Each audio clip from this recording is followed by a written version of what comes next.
आज का हमारा विषय है 4 तरह की प्रार्थनाएं जो स्वर्ग को खोल देती है, जो हमें आशीष दिला सकती है। तो सबसे पहली प्रार्थना कौन सी है?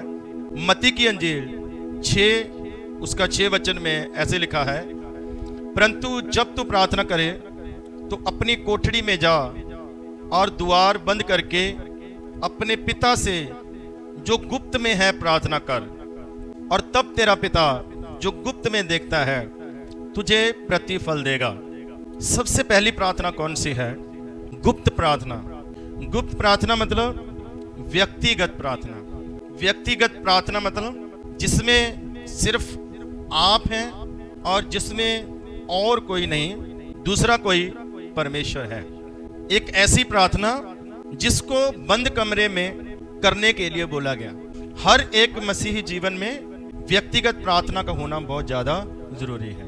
परमेश्वर खुद चाहते हैं कि वो आपके साथ बैठें, आपके पास आए। तो व्यक्तिगत प्रार्थना हर एक जीवन में होना बहुत ज्यादा जरूरी है।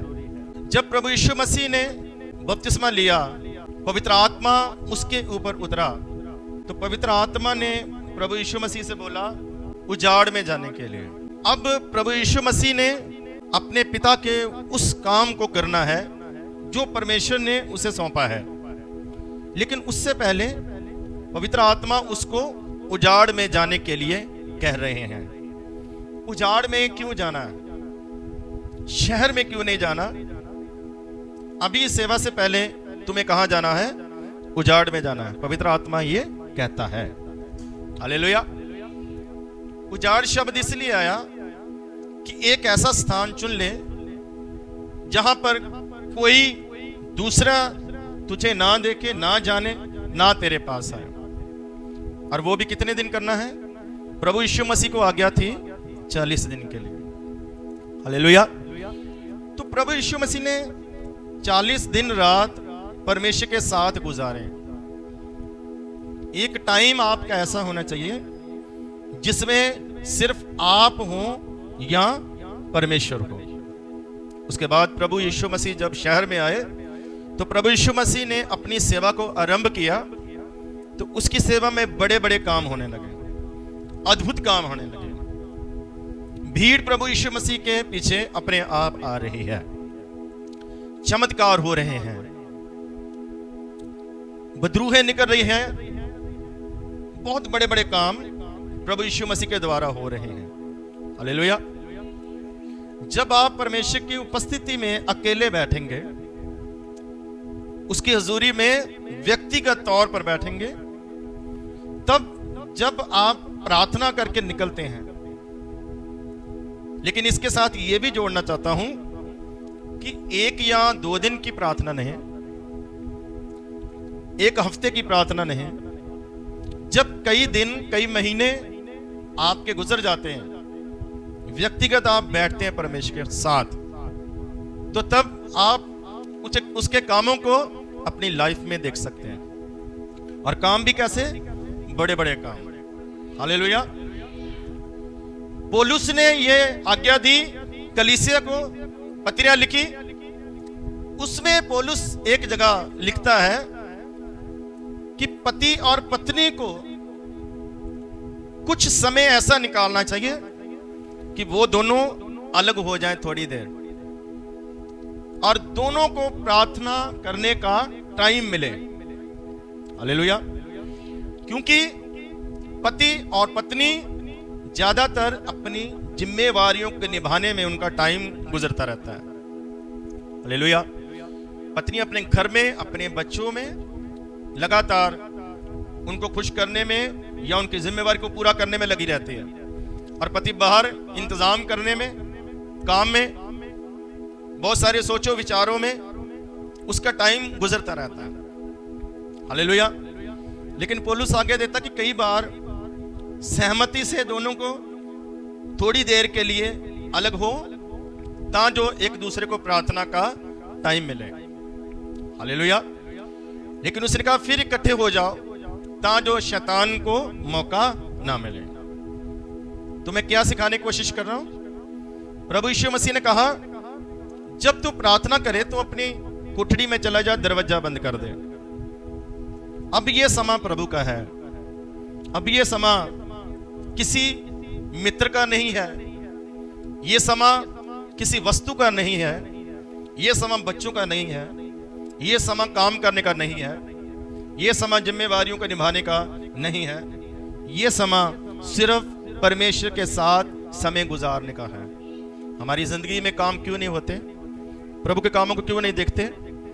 क्योंकि हम दुनियादारी में पूरा हफ्ता लगे रहते हैं। बहुत ही कम हम परमेश्वर की उपस्थिति में बैठते हैं। हालेलुया। वचन में लिखा, दानियल ने छत के ऊपर एक कमरा बनाया हुआ था।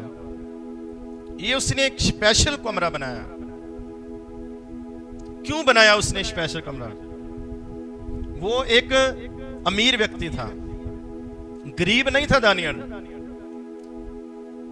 एक बड़ी पोस्ट पर जॉब करता था वो, बहुत ऊंचा पद था उसका, बहुत सैलरी होगी उसकी, उसके नीचे बहुत सारे अधिकारी हैं। गरीब नहीं है दानियल। उसने जब स्पेशल प्रार्थना करने के लिए सोचा तो स्पेशल कमरा बनाया उसने छत के ऊपर। वो क्यों था? वो था व्यक्तिगत प्रार्थना करने के लिए, व्यक्तिगत गुप्त में परमेश्वर के साथ बैठने के लिए। हालेलुया। उसका नतीजा आप जानते हैं कि जब उसके ऊपर मुसीबत आई, परेशानियां आई, तो दानियल उस मुसीबत में से निकल गया। शेरों को उसने हरा दिया। हालेलुया। तो मैं क्या सिखाने की कोशिश कर रहा हूं?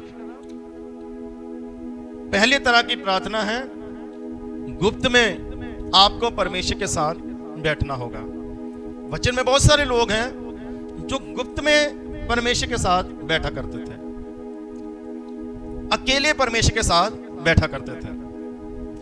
याकूब के विषय में लिखा है, जब वो अपने मामा के पास से वापस लौटा, बहुत धनी बनकर वापस आया, शहर में जाने का समय आया तो उसको पता लगा कि उसका भाई इंतजार कर रहा है उसको मारने के लिए। तो याकूब लड़ने वाला व्यक्ति नहीं था, उसको लड़ना नहीं आता था। उसको समझ थी, बुद्धि थी, चालाक था वो, लेकिन वो लड़ने वाला नहीं था।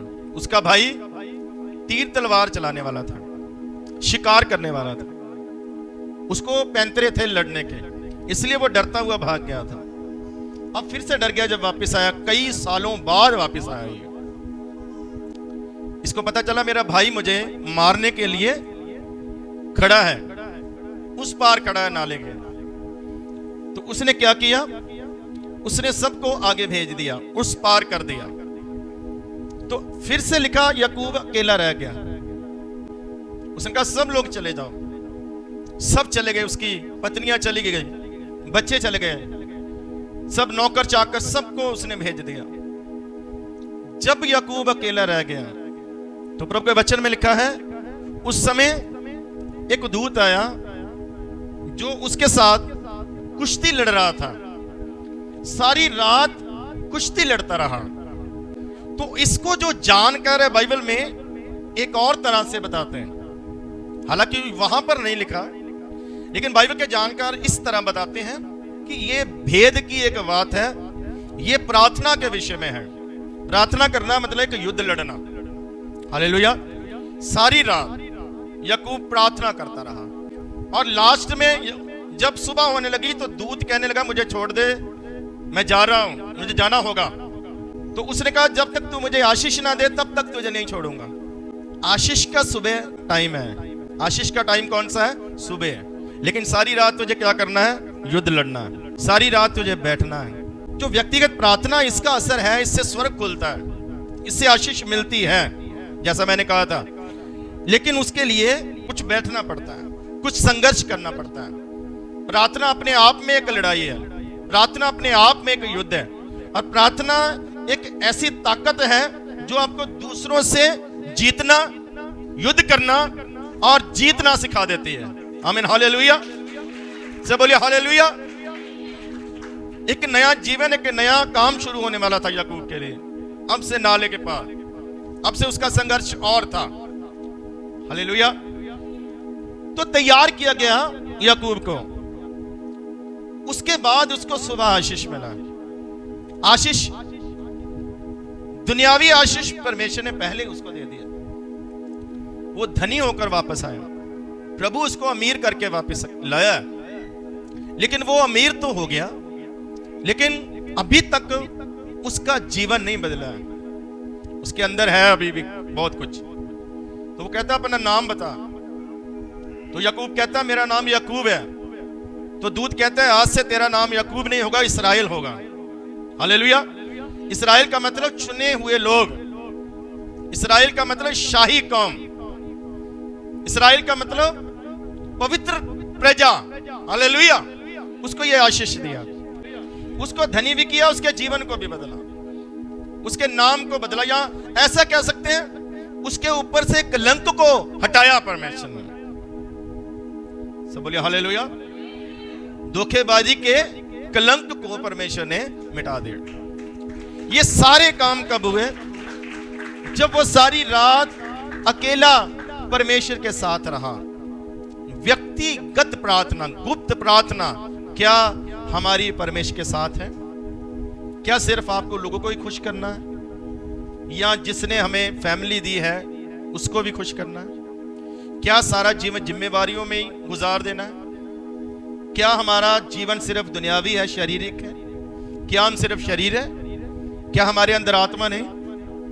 वचन में लिखा आत्मा के द्वारा अगर तुम जी रहे हो तो आत्मा के द्वारा चलो भी। हालेलुया। आत्मा भी है हमारे अंदर। परमेश्वर चाहते हैं, परमेश्वर की इच्छा है। यीशु मसीह क्या करते थे? सारी सारी रात प्रार्थना करते थे। एक बार यीशु मसीह ने शागिर्दों को कहा तुम लोग जाओ मैं आता हूं। तो प्रभु यीशु मसीह प्रार्थना करने लगे। एक जगह लिखा प्रभु यीशु मसीह के शागिर्द नीचे थे, तो प्रभु यीशु मसीह पहाड़ के ऊपर प्रार्थना कर रहे थे। अगर हमारे प्रभु यीशु मसीह व्यक्तिगत अपने पिता के साथ बैठते हैं, अगर दानियल जैसे लोग परमेश्वर के साथ गुप्त में बैठते हैं, तो आज हम लोग नई वाचा में उनसे उत्तम बताए गए हैं। है नहीं उनसे उत्तम, लेकिन उनसे उत्तम रुतबा हमें मिला है। तो मैं आपसे यही कहूंगा कि अगर आप व्यक्तिगत गुप्त परमेश्वर के साथ बैठते हैं तो आप आत्मा में भी सफल होंगे और आप शरीर में भी सफल होते जाएंगे। हालेलुया। सब बोलिए हालेलुया। नंबर 2, दूसरे तरह की कौन सी प्रार्थना है? यह लिखा है लूका की इंजील 18 उसका 10 वचन में कि 2 मनुष्य मंदिर में प्रार्थना करने के लिए गए। एक फरीसी था और दूसरा चुंगी लेने वाला। 2 व्यक्तियों के बारे में लिखा है। दोनों के मन में आया कि वो प्रार्थना करें। ध्यान से सुनना इस बात को। 2 व्यक्ति हैं, अलग अलग, इकट्ठे नहीं है, इनका आपस में कोई तालमेल नहीं है, कोई दोस्ती नहीं है। अलग अलग इनके मन में आया प्रार्थना करने का। तो इन्होंने क्या सोचा?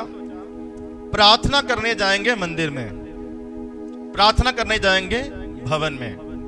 और दूसरे तरह की प्रार्थना है भवन में की जाने वाली प्रार्थना। हालेलुया। एक हमने सीखा व्यक्तिगत प्रार्थना जो कमरे की प्रार्थना है, गुप्त प्रार्थना है। नंबर 2, चर्च में की जाने वाली प्रार्थना। जब हम प्रभु में आए तो हम रोज चर्च में प्रार्थना करने के लिए जाया करते थे। हमारे पास इतने अच्छे साधन नहीं थे, कन्वेंस नहीं थे।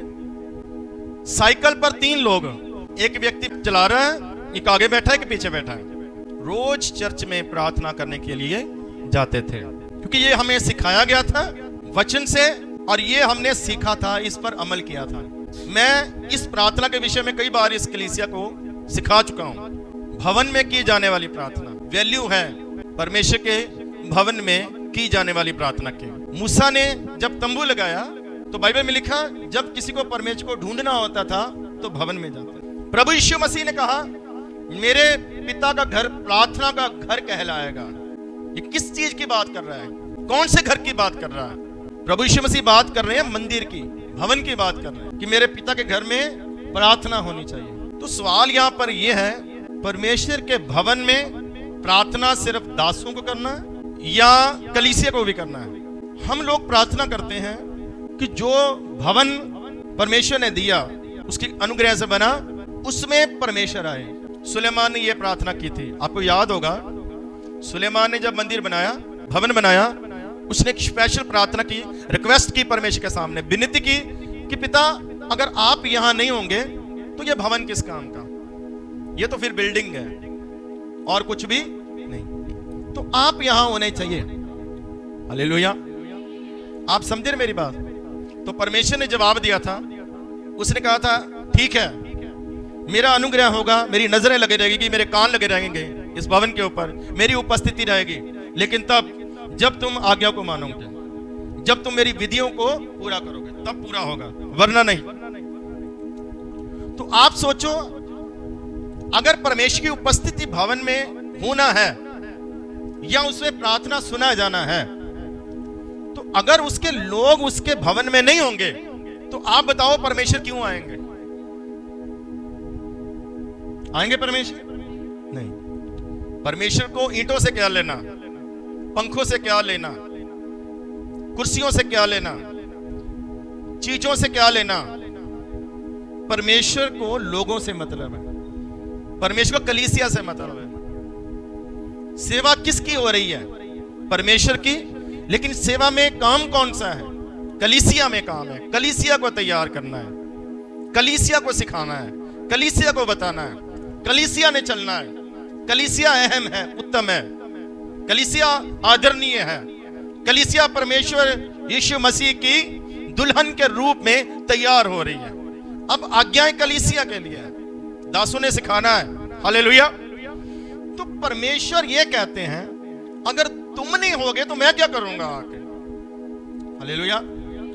अगर आप होंगे उसकी हुजूरी में तो परमेश्वर आएगा, आप नहीं कदर करेंगे तो परमेश्वर नहीं आएगा। उसके बाद फिर जब आप संडे को भी आएंगे तो माफ करना, संडे को भी आएंगे तो नहीं सुनी जाएगी प्रार्थना, क्योंकि आज्ञाओं को नहीं माना है। हालेलुया। 2 जन कहां पर गए प्रार्थना करने के लिए? उसमें से एक धनी व्यक्ति था, हालेलुया, धर्मी था, एक गुनहगार था।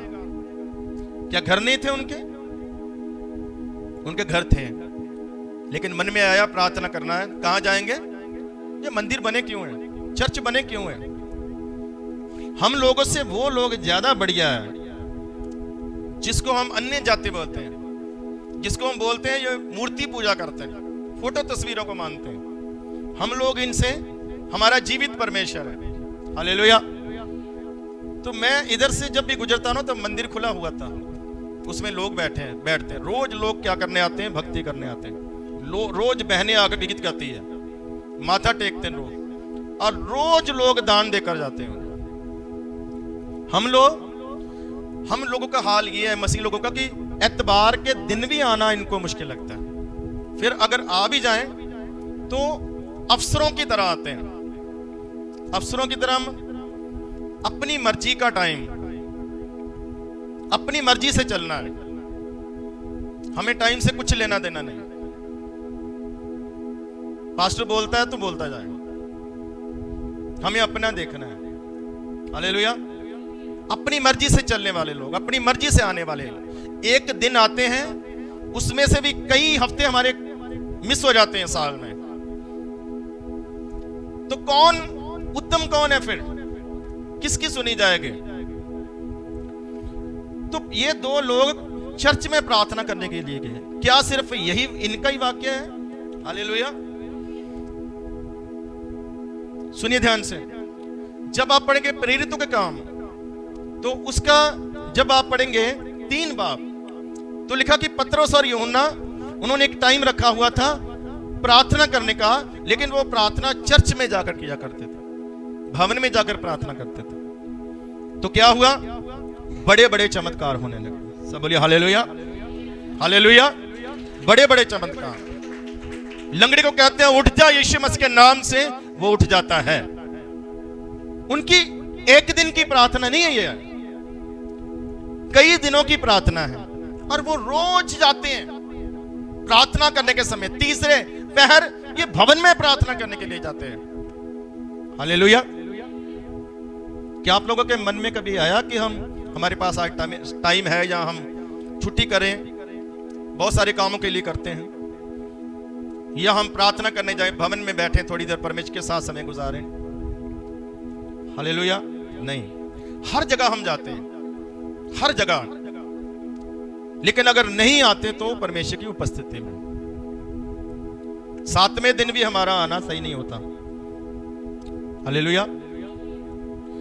तो ये दोनों प्रार्थना आया मन में, एक धर्मी है, एक गुनहगार है। इसका मतलब गुनहगार को भी भवन में प्रार्थना करने के लिए जाना है, और जो धर्मी है ना उनको भी जाना है, जिन्होंने तौबा कर लिया, बपतिस्मा ले लिया। वो जाकर कहने लगा, मैं हफ्ते में 2 बार व्रत रखता हूं, मैं दशवांश भी देता हूं, मैं पाप नहीं करता। हालेलुया। ये सचमुच वो करता था, ये थी उसमें क्वालिटी। ऐसे नहीं बोल रहा है वो, भवन में आकर आगे बैठा जाकर, तो पीछे बैठा गुनहगार, वो छाती पीटने लगा और रोने लगा और कहने लगा, ऐ परमेश्वर, मैं पापी हूं, मुझ पर दया कर दे। उस पर दया हो गई, उसको क्षमा कर दिया परमेश्वर ने। हालेलुया। धर्मी को परमेश्वर की हुजूरी में, भवन में जाना है, सिर्फ संडे का नहीं है।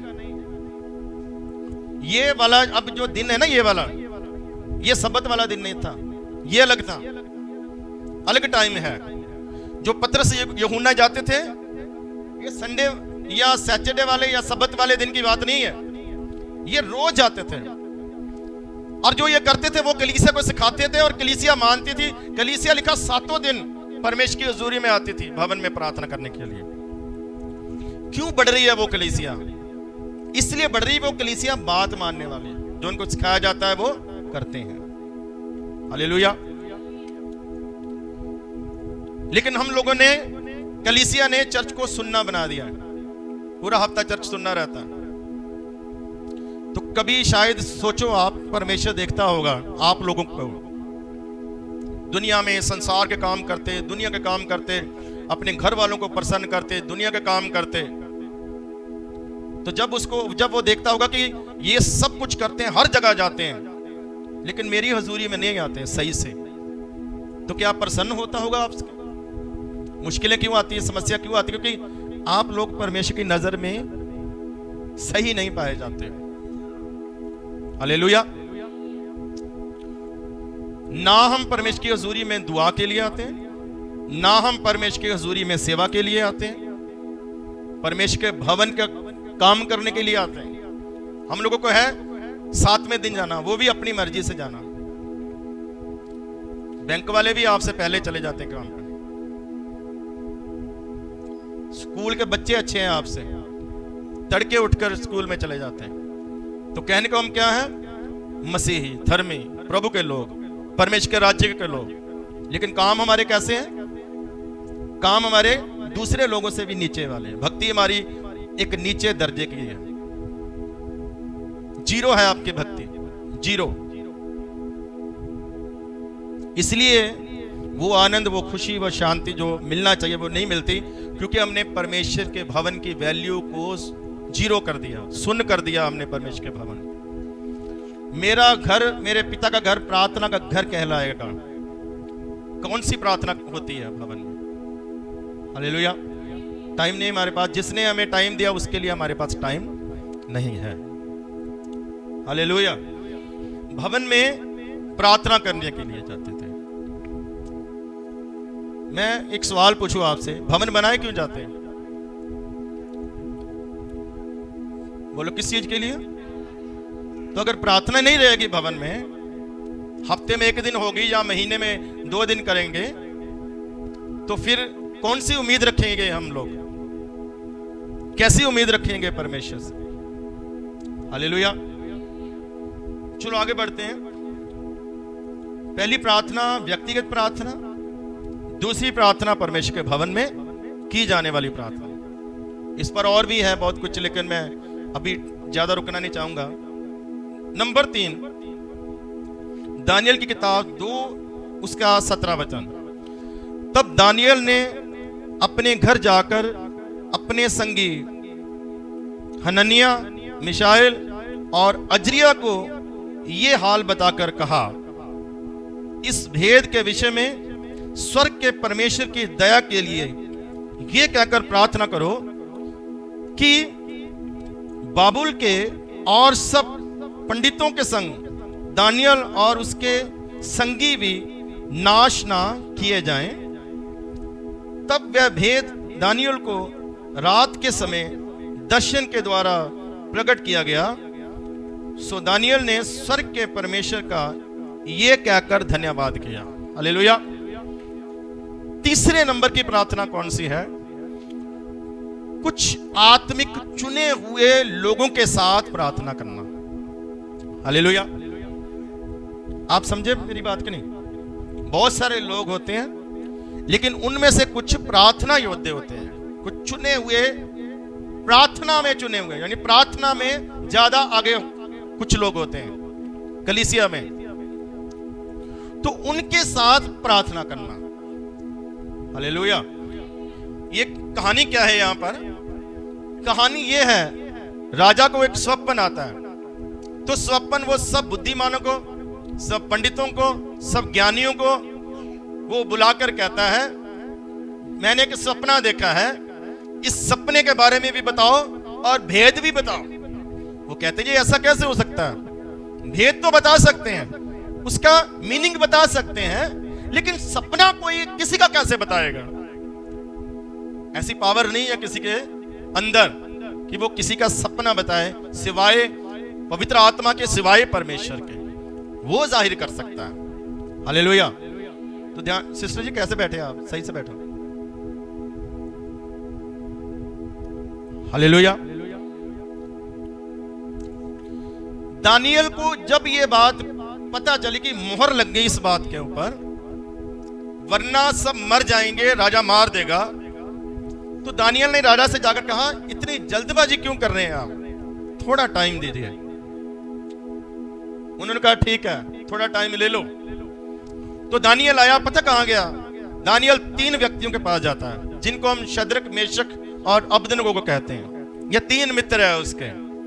उनको जाकर कहता है, आज रात परमेश्वर की हुजूरी में बैठना, आज रात प्रार्थना करेंगे। हालेलुया। क्या करेंगे? आज रात प्रार्थना करेंगे। तो उन्होंने सारी रात प्रार्थना की, लेकिन दानियल के ऊपर उस भेद को प्रकट किया गया। अब उस शहर में यहूदी या इस्राएली, ये सिर्फ 4 लोग नहीं है, लेकिन जब भी जिक्र आएगा दानियल की किताब में, इन 4 का आएगा।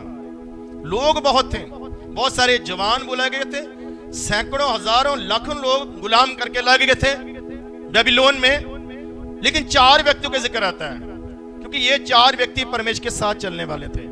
ये 4 व्यक्ति प्रार्थना करने वाले थे।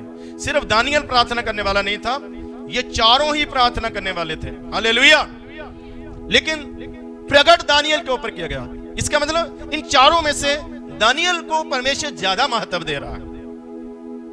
इन 4 में से भी अगर कोई श्रेष्ठ है चुनाव में, तो वो दानियल है। प्रार्थना 4 कर रहे हैं, लेकिन भेद किसके ऊपर प्रकट किया गया? दानियल के ऊपर। इसका मतलब अगर सैकड़ों लोग भी प्रार्थना कर रहे हैं, तो खुदा की मर्जी है कि किसी एक के ऊपर प्रकट करें या किसी एक को श्रेष्ठ समझे। हालेलुया। तो परमेश्वर ने ऐसा किया। परमेश्वर ने दानियल को स्वप्न भी बता दिया कि ये राजा ने स्वप्न देखा, और उसका भेद भी बता दिया।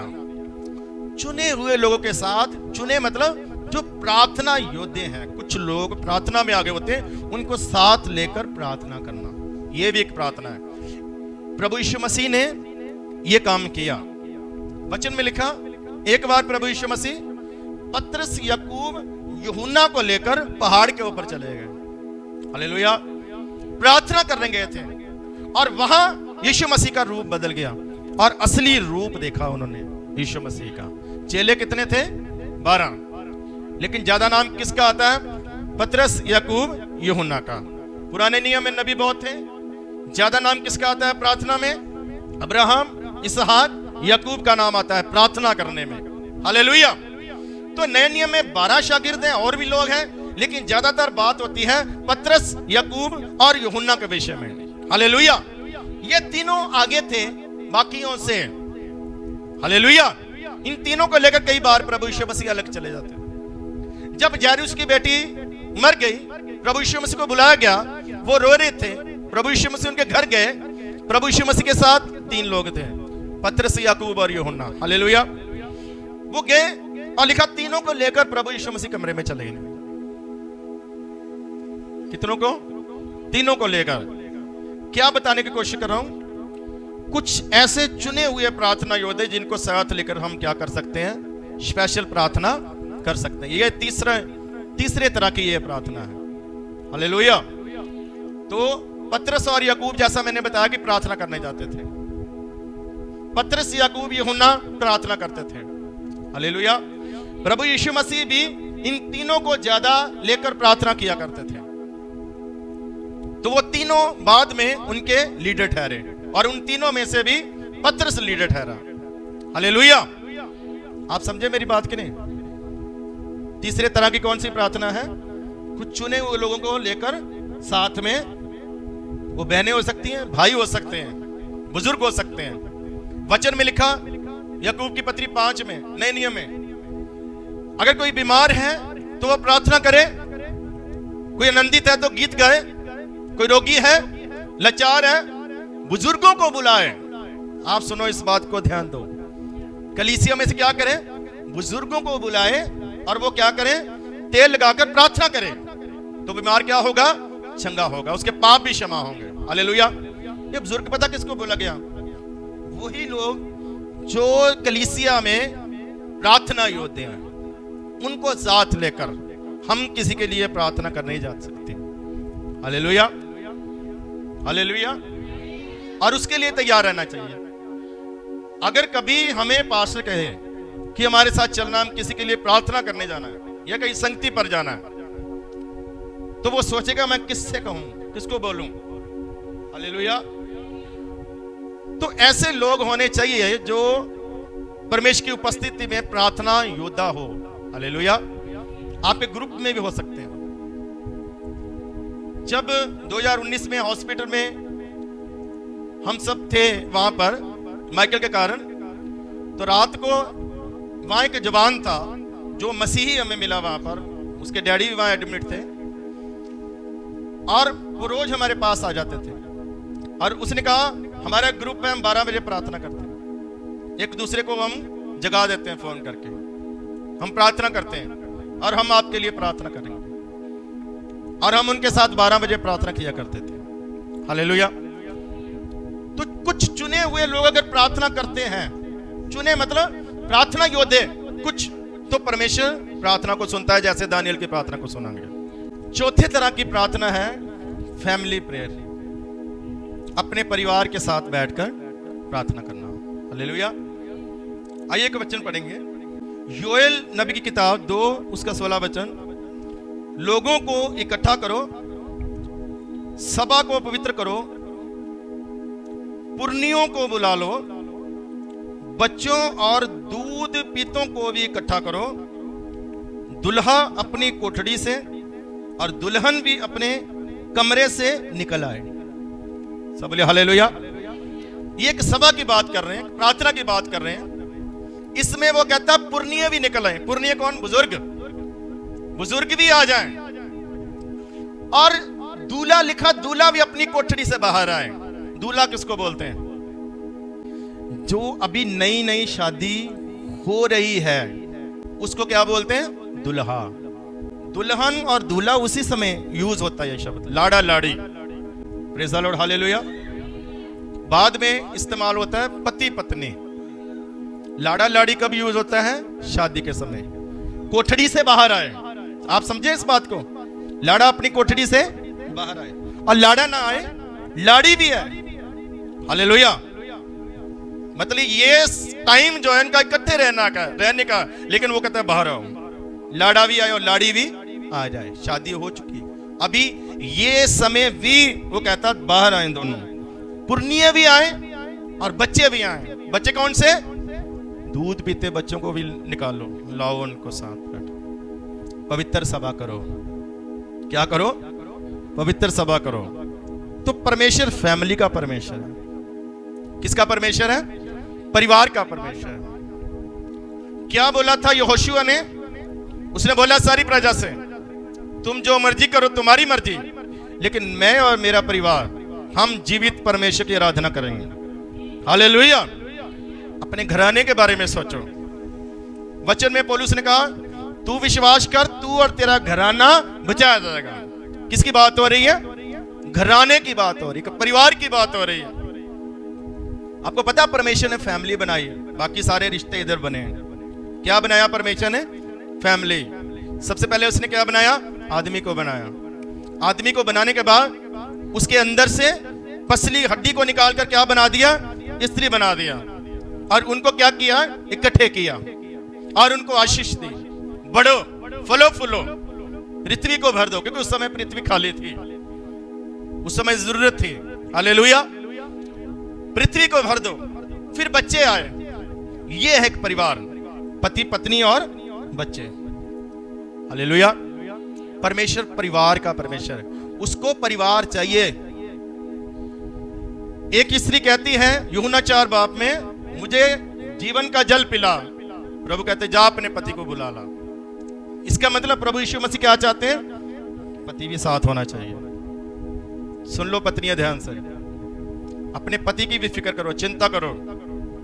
बहुत सारे कामों के लिए मजबूर कर लेते हो आप अपने पतियों को, पैसे के लिए, सूट के लिए, चीजों के लिए। हालेलुया। लेकिन परमेश्वर के भवन में आने के लिए, प्रार्थना करने के लिए, प्रभु के साथ चलने के लिए हम लोग कोशिश नहीं करते हैं। हालेलुया। परमेश्वर की सेवा के लिए कुछ नहीं। अगर आप उनको मना सकती हैं कि आप मुझे 2000 का सूट लेकर दो, तो आप उनको दशवांश देने के लिए भी मना सकती हैं। परमेश्वर की सेवा में पैसा लगाने के लिए भी मना सकते हो, लेकिन आपको करना नहीं है। ये परमेश्वर परिवार का परमेश्वर है। वो स्त्री से कहता है जा अपने पति को बुला ला। हालेलुया। परमेश्वर को परिवार चाहिए पूरा। लेकिन अगर पत्नी आ गई, पति आ गया, तो बच्चे नहीं चाहिए परमेश्वर को। वो कहता दूध पीते बच्चों को भी लगाओ प्रभु के काम में, निकालो उनको, दुआ में लाओ। हालेलुया। सभा में बुजुर्ग भी होने चाहिए, बच्चे भी होने चाहिए। अगर किसी की नई शादी भी हो तो भी वो कहां आना चाहिए? परमेश्वर की सभा में, प्रार्थना में आना चाहिए। हालेलुया। तो मैं आपसे ये आज आपको सिखाना चाहता हूं, अपने घरों में पारिवारिक प्रार्थना करो। अपने परिवार को बैठो साथ, सब इकट्ठे बैठो, चाहे 10 मिनट हो, 15 मिनट हो, आधा घंटा हो, 1 घंटा हो। अपने परिवार में एक पारिवारिक प्रार्थना करो। जो लोग पारिवारिक प्रार्थना करते हैं उनके घर से बहुत सारे शैतान के काम जो नष्ट हो जाते हैं, बहुत सारे रास्ते खोलते हैं उनके लिए, बहुत सारे इंतजाम हो सकते हैं, क्योंकि परमेश्वर परिवार में आना चाहते हैं। आप बड़े बड़े जो प्रचारक हैं उनकी बुक्स पढ़ो, दीनागर की आप बुक्स पढ़ सकते हैं। वो रोज पारिवारिक प्रार्थना किया करते थे, रोज बैठते थे पूरी फैमिली के साथ। हालेलुया। परमेश्वर आपके घराने को बचाना चाहता है। क्या कहा था परमेश्वर ने? नूह से किश्ती बना, उसमें तू जाना और तेरा परिवार जाए। उसके प्रभु परमेश्वर को उसके परिवार की फिक्र है, परिवार की चिंता है। तो प्रार्थना जो आप करते हैं, अगर आप रोज घरों में अपनी फैमिली प्रेयर करेंगे तो आप उसके रिजल्ट को, उसके रंग को देख पाओगे अपने घरों में। हालेलुया। लेकिन हम लोग क्या करते हैं? सब अपने अपने कमरे में बैठे हैं, सबके पास मोबाइल है, कोई उधर को मुंह करके बैठा, कोई उधर को मुंह करके बैठा, कोई टीवी देख रहा, कोई काम कर रहा है, कोई रसोई में खाना पीना खाया और 2 मिनट की अपने बेड पर प्रार्थना की तो चलो जी सो गए। सुबह फिर उठे, फिर 2 मिनट प्रार्थना की, फिर काम पर चले गए। ये है हमारी प्रार्थना। हालेलुया। फैमिली प्रेयर भी आप जरूर करो। परिवार का परमेश्वर है, घराने का परमेश्वर है, उसको परिवार पसंद है, वो आपके परिवार में आएगा तो आपके परिवार में सुख शांति होगी। हालेलुया। आप वचन पढ़ेंगे, आप गीत भजन गाएंगे, आप तारीफ करेंगे खुदा की, तो आप ताजे हो जाएंगे। हालेलुया। फिर आपको शांति की नींद आएगी। कोशिश करो कि आप परमेश्वर के सामने किसी भी तरह ऐसा परमेश्वर के साथ चलो कि वो आपके परिवार को बचाए। हालेलुया। तो कितने तरह की प्रार्थना? 4 तरह की। सबसे पहली कौन सी प्रार्थना है? गुप्त प्रार्थना, व्यक्तिगत प्रार्थना, जिसमें किसी को नहीं होना है, परिवार को भी नहीं होना है, किसी को नहीं होना है। नंबर 2, भवन में की जाने वाली प्रार्थना। ये भवन में जो की जाने वाली प्रार्थना है, इसमें आप अकेले भी आ सकते हैं, अपने परिवार को भी ला सकते हैं। हालेलुया। अपने मित्र के साथ भी आ सकते हैं, किसी के साथ भी आ सकते हैं। हालेलुया। व्यक्तिगत भी आ सकते हैं। नंबर 3, कुछ ऐसा चुना हुआ ग्रुप जो प्रार्थना योद्धे हैं, जिनको साथ लेकर हम यीशु मसीह की तरह प्रार्थना कर सकते हैं। नंबर 4, फैमिली प्रार्थना। अगर ये 4 तरह की प्रार्थना आपके जीवन में है, तो आपका जीवन प्रार्थना से भर जाएगा। हालेलुया। जब आपका जीवन प्रार्थना से भर जाएगा, तो आपका घर, आपका जीवन आशीषों से भर जाएगा। आमीन। हालेलुया। शैतान आपकी प्रार्थना को रोक नहीं पाएगा। शैतान आगे बढ़ने से आपको रोक नहीं पाएगा। कोई दुष्ट वैरी, उसकी चालें आपके खिलाफ नहीं चलेंगे, अगर ये 4 तरह की आप प्रार्थना करते हो। हालेलुया। तो ये बाइबल हमें सिखाती है, इसको हमें करना चाहिए। हालेलुया। हालेलुया। आंखें बंद करेंगे और थोड़ी देर हम धन्यवाद करेंगे।